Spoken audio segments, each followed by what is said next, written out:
Hello. So that was quite exciting for me watching the timer tick down and seeing how many people came in at the last few seconds.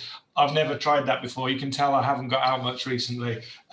So thanks for joining today. I'm trying to do this over a couple of screens. If it doesn't work, then hopefully try my best. So we've got loads to cover this afternoon, and I'm really grateful for you coming over the next 40 minutes. If for any reason our 40 minutes expires and I'm mid-sentence and something, I can just restart the meeting, but we should have got through everything, but you can rejoin the meeting if you want to. So let's get going. Hopefully, all being well. Right, so yes, we're here to talk about values and the future at Sibsey Primary School. It's part of our 4-step plan. Bit of a timetable today. I want to update you with the motto that the pupils have created some steps to success. I want to go through those with you, talk about a little bit about the Sibsey scale findings, tell you a bit more about the Museum of Moments, launch a couple of initiatives, and then get your opinions on next steps. So this came from last year, last March, just before we shut down. We had an open afternoon, science open afternoon. And I remember how this slide was used last year. Please remember, whilst we're allowed in public places, that was a year ago now. So quite crazy to think about all the things that have happened in the last year. But yeah, that was a year ago, and we closed on the 23rd of March, 2020. So lots has happened since then. Where are we right now in the world? Well, it's a bit confusing, but these are the things we're allowed to do as of yesterday. You're probably more informed than me about what you are allowed to do, because I still feel like we're not allowed to do anything. But it's confusing at the best of times. Meeting groups of 6 people, as long as you've got the private garden, but still keep 2 meters away. So I don't know how many of us have been measuring our garden, but meet with your 2 groups of households, still stay at home, but go to work if you need to, but stay at home as well. It's just still very confusing. At the same time, we are hopefully coming out the other end of what has been an enormously challenging year. I wonder how these next 2 pictures make you feel, a reminder of how far we've come. So let alone going back a year to March 2020, just going back a few months to the 4th of January. Whenever Boris sits down now at a table, I think that means something serious is going to happen. As both school closures have happened with him sitting at that desk. And then what about Google Classrooms? How does that make you feel? Well, we've come a long way. So a little update here on the Sibsey scale. The green and the yellow are 0s and 1s, meaning that no problems had been reported. The orange was a number 3. The blue and the turquoise are numbers 4 and 5. This was done on the first day back, and the rest of the 4 days, the Tuesday to Friday, looked very similar to this. So basically, what this was telling us was that children were really, really confident in coming back to school by and large. There were a couple of cases throughout the week, as this is just Monday, where a few children had some wobbles, and we spoke to a few parents about those. But in hindsight, I would say we probably would have been better off doing the Sibsey scale the 2nd week back, the 3rd week back, because I think now children are so running on empty that some of them are struggling a little bit more at the moment. I think this Easter break will come at a good time for them all. But I think definitely some of them have struggled a little bit sharing the space which they had to themselves if they were in school. Some of them have struggled with regulating their emotions a bit. Some of them have been a bit grumpy and a bit tired with each other, or saying things that they wouldn't normally say. But there's a lot of contributory factors. It's been a very, very challenging time for them. I think as a community, though, parents have managed their children's emotions really, really well. We're going to continue to do the Sibsey scale in time as we go forward. Now, the Museum of Moments, which you were going to get the launch to today, it took me all weekend to piece it together. It's 34 minutes long, so it would actually be the entire Zoom session, which probably you'd rather see than me. But in the meantime, I'm going to link it to you after this assembly so that you can see the pictures and video clips. This here is a picture of all the children that took part. All the coloured pictures are those that entered for it. So we had 91 entries, and these are the different categories of children that took part. Sorry, I've just skipped that one. So we can see the types of skills, and hopefully over time we can add to that as well. But it was a really, really lovely, lovely project. So thank you very much for that. I hope you enjoy watching it. Okay, so values then. Why is it really important that we get this right? Well, there's tons of reasons, and I could go on for hours about this, but the main reasons are below. The minute your child joins in reception, although we don't like to think about it, that preparation for secondary school and then life beyond starts then. And it's the first moment where they go from being entirely in your control into that wider world. And it's done in stages, obviously, but it all begins there. We've got the world changing at an unprecedented rate. And also we want to give children the best chance to succeed. So we've got to get it right. Here's an example. This is my son who's in year 7. He's just made that jump from primary to secondary. He's my middle child. This is what his school release every day. They get a positive behavior comment or a negative behavior comment, and we can see it online. So he's had 79 positives over the year and 3 negatives, and he got one yesterday because his class were forced to self-isolate on Friday, and he didn't finish the science in time. So he was quite miffed about that one, to be fair. The other 2 have been about work not completed or sent in via Teams. But these are the types of things that children would typically in secondary school get a warning and then a detention for. So we go right from the other end of the spectrum, where we're supporting the children through lots of things and holding their hands, right to them being in charge of their own behavior and basically in charge of their own destiny. And then, of course, we've got this, the element of no control or little control.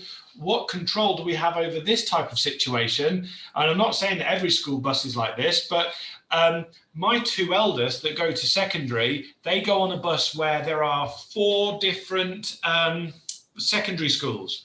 So it's really quite tribal when there's children from the high school and the grammar school and the academy all mixing together. And yesterday, James told me that Elijah threw a donut at Elliot's head, and Elliot went and punched Elijah, and they had a fight on the bus. That's just a normal day in the life, and that scares the life out of me as a dad, because you think you do everything you can to give your children the best start to life, and then there's not much you can do when they're traveling to and from school. Luckily, James didn't get involved, but it's the same kind of thing. You just wish that society had a bit of a better control over certain things. And I'm not sort of saying this to scare us, but I think we've just got to be aware that there's only so much control we can actually have. And that's not even considering the online world, which we didn't really have to contend with when we were younger. So that's quite frightening as well. And I think looking back at as adults, if you look at what we had to contend with, even online fraud wasn't scary when we were younger. I don't know about you, but I used to get these emails all the time. This one was the Nigerian prince email scam that you used to get told there was a couple of $100 million waiting for you if you could just reply to the email and send over your bank details. Those were so obvious to spot, but nowadays it comes in a much more well disguised and well packaged system, and you just have to wonder what fraud and online scams will look like in another 10 years. And this is the world that our children are growing up in. And as a dad, there's times that I get a little bit worried about it. So again, it just reiterates the point of making it so important for our values to be right in school. So kids have a lot to contend with. You know, this was a picture of the school, a postcard of the school from a long time ago. Look at the gate and the safety. That, in my mind, it would be lovely to still live operate in a school with that kind of level of safety. But it isn't just the modern world. And now children have got a global pandemic to add to the list. And I think what I'm really worried about is if we don't start thinking about the future, because we've been living in the here and now for the last year, then we're going to be in danger of not getting our children ready for that next step and giving them the best chance to succeed as they get older. So it's not all doom and gloom, but there is that other side of the fact that, I don't know about you, but when I look at the world at the moment, I see this really volatile and fragile place. I think that the pandemic has exacerbated a lot of problems, and actually it just makes me feel a little bit, I suppose, frightened for how fragile everything is and how polar the world seems at times. And I do think that growing up now is a really important time for our children to make sure they make a positive mark on the world, because they obviously are our future. So what type of things do we want from our children at school? Well, we want them to be well informed without being scared. We want them to believe strongly in equality and respect. We want them to be proud of where they live. We want them to be adventurous. We want them to aim high, know what they want to do when they're older. But most of all, we just want our children to be okay for that time when they become independent and either fly the nest or do their own thing. We want them to be okay. So against that current landscape, it's really important that we look at our school values and where we're up to. And that's, where you come in as well. And we have to ask ourselves whether we've gone too far as a society. You've got this image here of a school trip all fitting in one car. Teacher looks really happy. If you can see her there, she looks thrilled driving there. And right to the other end of the spectrum, and I can tell you I would never, ever, ever buy one of these. I think they're called like snake crocodiles or something. But if a child is holding on to that, I've seen it happen when I've been to the O2 I took 105 children to the O2, and I saw children falling over whilst they're crossing the road because they'd been told never to let go of that. I mean, it's more dangerous than good, but it's a safety mechanism that some people think is the right thing to use. So I just wonder, have we gone too far as a society? And then if you look at this next slide, there's a question here, who said this? So this is about not believing in wrapping children up in cotton wool. If you read that red bit there, for those of you that have got small screens, it says, our argument is that a skinned knee or a twisted ankle in a challenging and exciting play environment is not just acceptable, it's a positive necessity. And we need to prepare children for a complex, dangerous world in which healthy, robust activity is more a national need than ever before.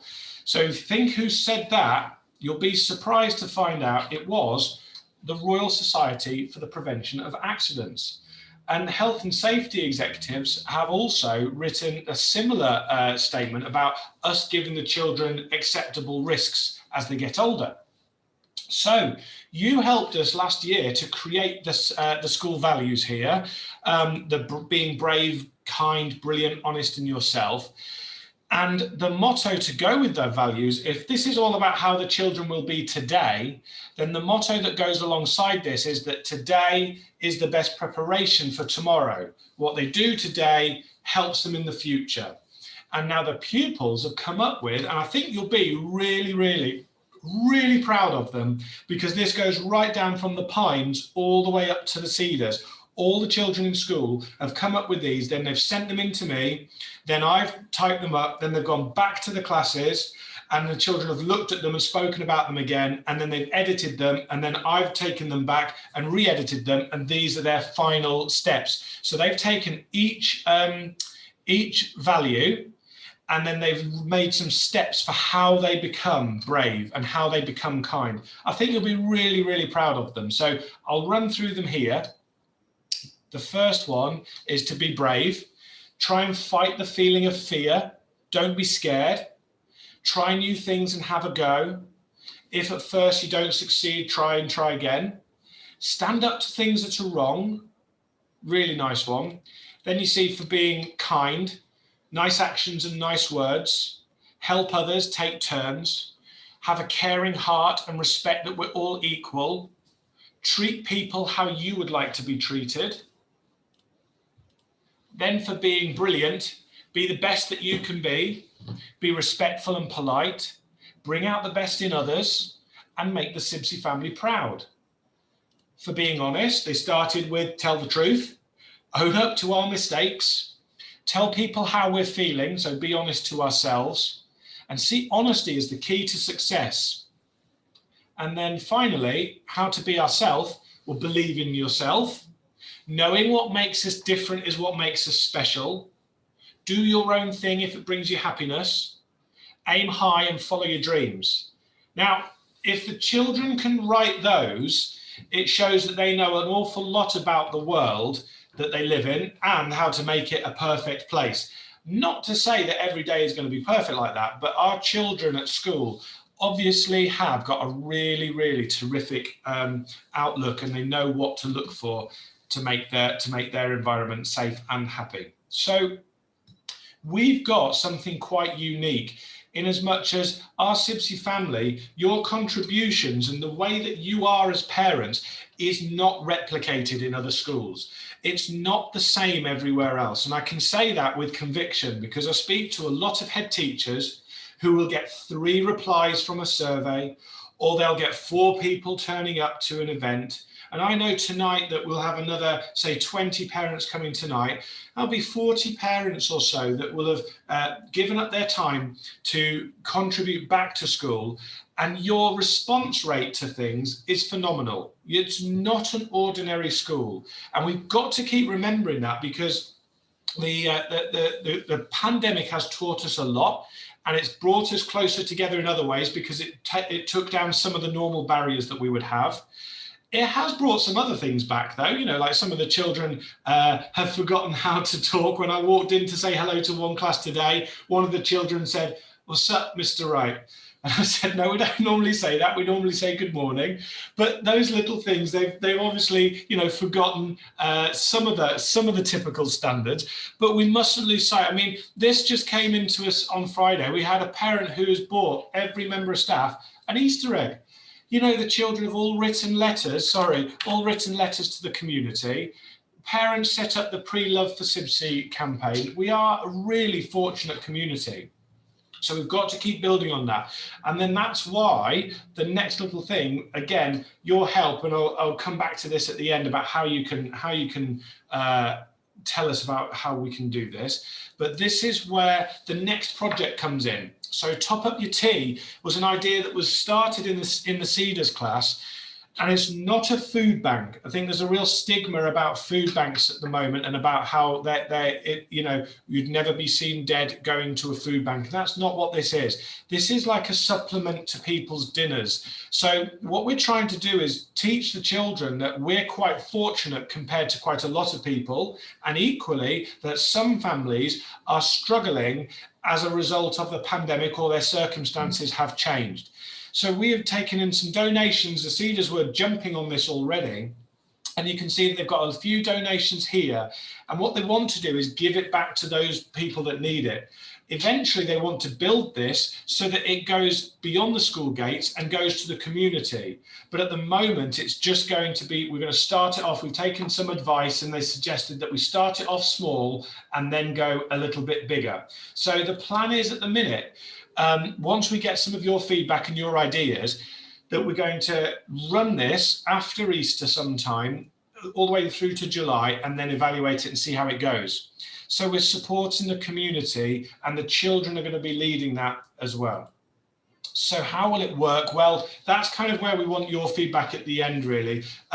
Would you prefer it as a shopping list where you had, some items that you could tick off and say, yes, we'll take these, or we'll donate these equally? Or would you just like this little food bank, this Top Up Your Tea bank to be open at certain times? And would you come onto the playground and take a jar of pasta?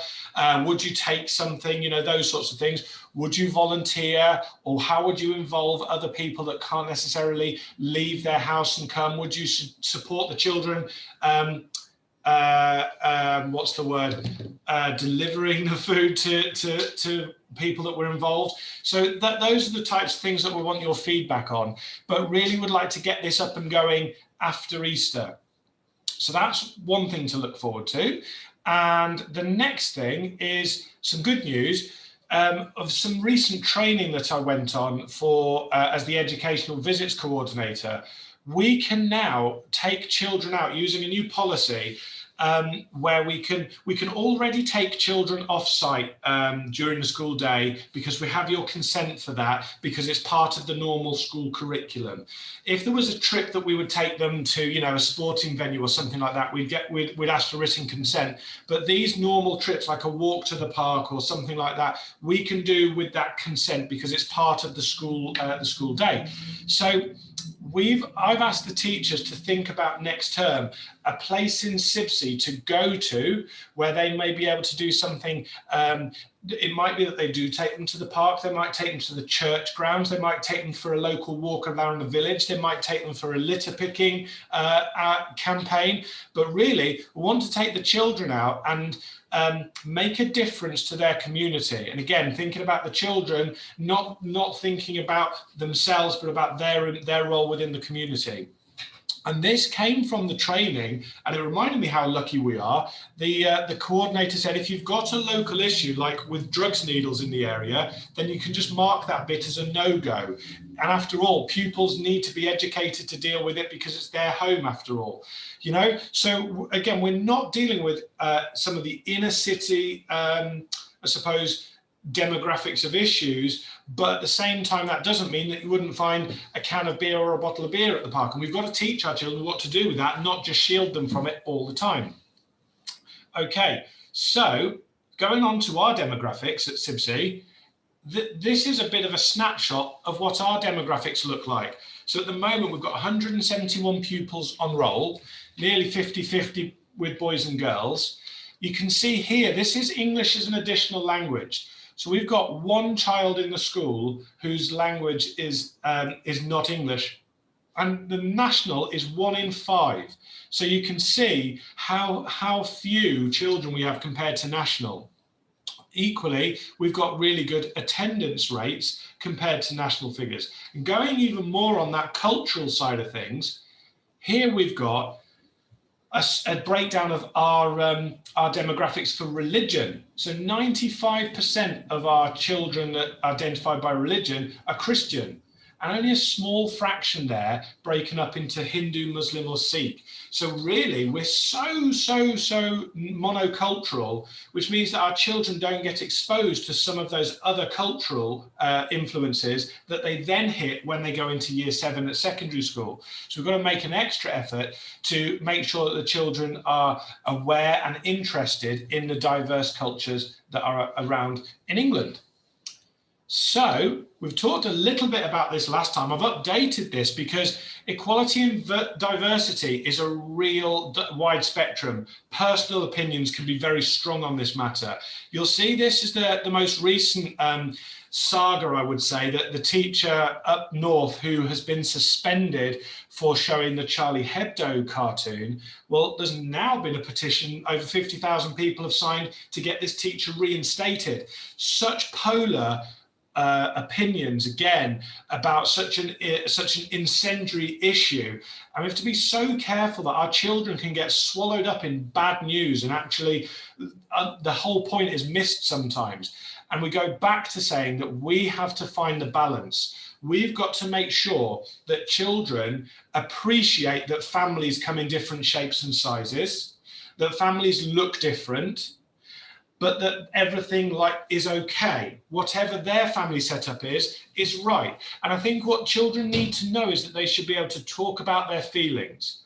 We will never ram an opinion down a child's throat, but we will sometimes encourage children to speak to their parents about something, or we may speak to you to say, oh, your child mentioned this in school today, you might want to have a follow-up with them. We do educate the children. It is really important. There are certain things that is very important for us to educate the children on, to be tolerant, to be understanding, to show equal respect, but we will never, ever, ever ram anything down a child's throat. And I will say this again, because I've said it before on a personal level, my children are too young. My children are 13, 12 and 9, and my children are too young to know what they want for dinner each night, let alone what things they want to do with their life. But at the same time, I understand which paths they're going down and I support them on their paths. But it's all about making sure that children feel safe to talk about how they're feeling. So going back to how that impacts our curriculum, and again, this will be an opportunity for parents to feed back onto this later on. Our relationships education as part of the PSHE, that's covered all the way through from reception to year 6. We have to teach the children some of these scientific words here in the chart. If it's too small for you, you'll see it at the end. But these words were agreed by a parent group a few years ago. Mrs. Hoft and myself and a group of parents met to discuss the types of words that we would use in science, in school, across the school life. And we build up that understanding of words and terminology as we go right through to year 7, because by then the children are starting to learn all sorts of things. And not only are they learning it from school, but they're also learning it online and from their friends as well. So, you know, my kids, my 2 eldest kids come home most weeks, they want to know what this word means or what that word means, because there's a new word they've heard on the bus or in the playground. So we've just mentioned there, just pop back to that one, the religious studies. We cover all the major faiths from reception to year 6. That's just a standard bit of information, really. And then going on to us as a community, well, this bit here is something that we won't have time to complete just now, but obviously I'm going to feed that back to you in a moment at the end. So this is a framework. I've got a framework working with another school over near Huddersfield, and we're looking at evaluating the leaders, the parents, which is the wider community, the children and the staff. And it's how well we understand and how well we prepare for diversity and for discrimination and those sorts of things. So it's really important that we try to unpick where we are and what things we need to do better. So, as I said, there was quite a lot to whiz through there, and just a few more slides here. Okay, so the next steps about the future. There's a little survey at the end of this session, which basically goes through some of the things that I would have loved to stop and talk to you about. And you're so good at filling in surveys that if you could just spend a few minutes, it hopefully take you no longer than 5 minutes, it will really start to make a difference. It's those things, all the slides that I've mentioned, it's your feedback on those as well. And again, the Make a Difference Today campaign, that will be starting after Easter, before the summer term. We've got a linking after lockdown, which is Oaks class to start with. They are matching up at the moment. They've made some paper chains and we're going to post them over to that school. We're basically being pen pals after lockdown with this school. And then we're going to do a project together.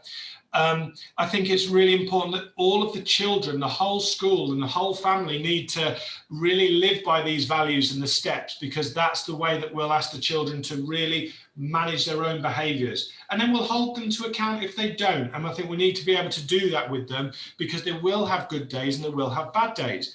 We've also got the Daily Mile back in school next term.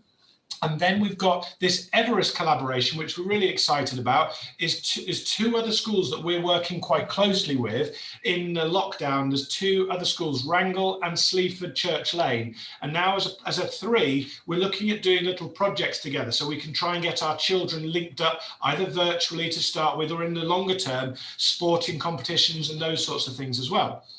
Homework will start again after Easter. You'll have parents' evening. We're going to try a new tool for parents' evening. There's something called School Cloud, which I've seen used in secondary schools, and it's actually quite good. So we'll use that as well.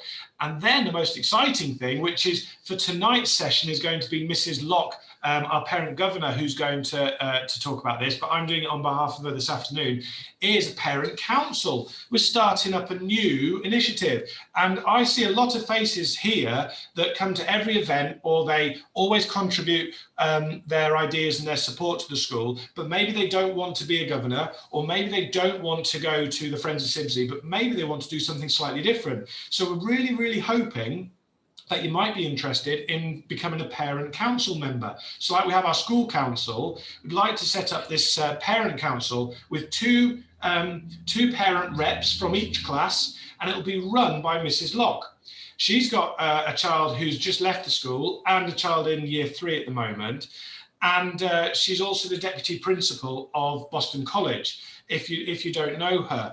So initially, her and I will start it together, but then it will be led by her in the future. So she's made some slides She's going to introduce herself tonight, but this is what she's made, that basically the value of your voice is that it will help the school to become even better and focus on what matters to you as parents and what matters to the children, help to support the school to be brilliant, and then give ideas that will improve and benefit the children and the community.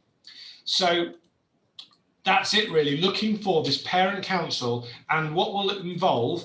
6 times a year, approximately, where we try and get these 12 parents together, maybe in shed quarters or virtually, depending on how the world's looking at the time, and then help to shape and support the children. There's a few ideas there on how we might support them initially, but I think it's a really, really novel idea, and I'm so grateful for Mrs. Locke coming up with the idea and being willing to run it.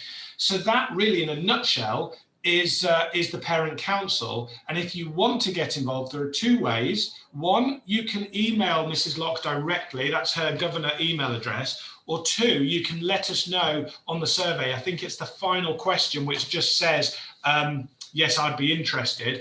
And to be honest, I think seeing the faces that I've got on the list here, I think there'd be some brilliant parents that could get involved.